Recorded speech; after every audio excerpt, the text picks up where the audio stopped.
Hey everyone, today we're gonna learn how to draw realistically using oil pastels. Oil pastels can be tricky to use to create realistic paintings. But today we're gonna learn how to do it with the least expensive materials and tools, even if they're not the best quality. The materials I use for this drawing are smooth gray paper.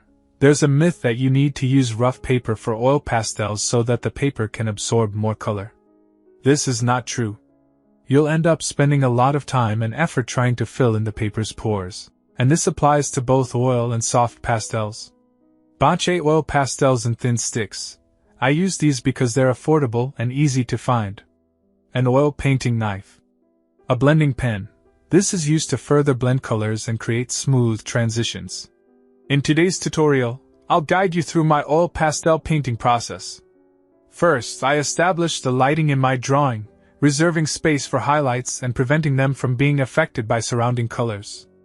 I then work around the highlights, gradually building up color from light to dark. I start with a reddish brown, followed by a darker brown, and then black, blending them seamlessly. Maintaining a clean blending tool is crucial.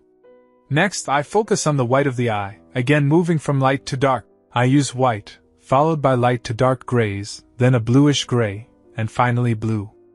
I blend each color into the next to intensify the hue and then reinforce the color itself, often using a blending stump. Oil pastels are basically made of wax, so they are affected by heat.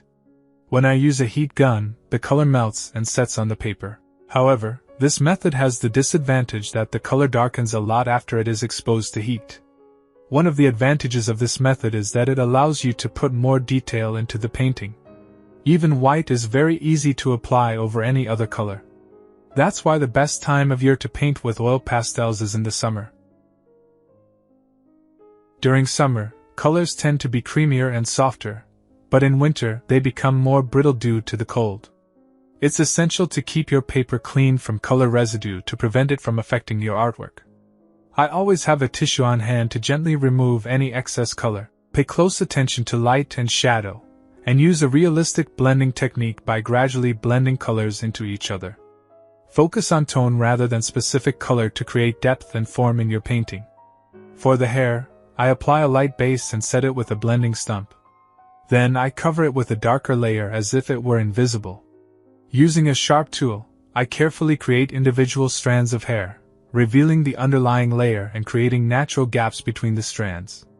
Oil pastels are similar to wooden crayons and require a large amount of color. There's no guarantee that mixing two colors will produce a predictable third color, so I apply the exact color I need and blend it with the surrounding hues. You can also use oil pastels with wooden pencils, but be sure to stabilize the oil pastel first to prevent the pencil from lifting. In this painting, I used a Staedtler 8B pencil for the eyelashes and gaps between the eyebrows. Emphasize both the highlights and shadows. Oil pastels are versatile and can be used for various techniques, from realistic paintings to sketches.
I hope you found this tutorial helpful. Don't forget to like this video, subscribe to my channel, and leave a comment.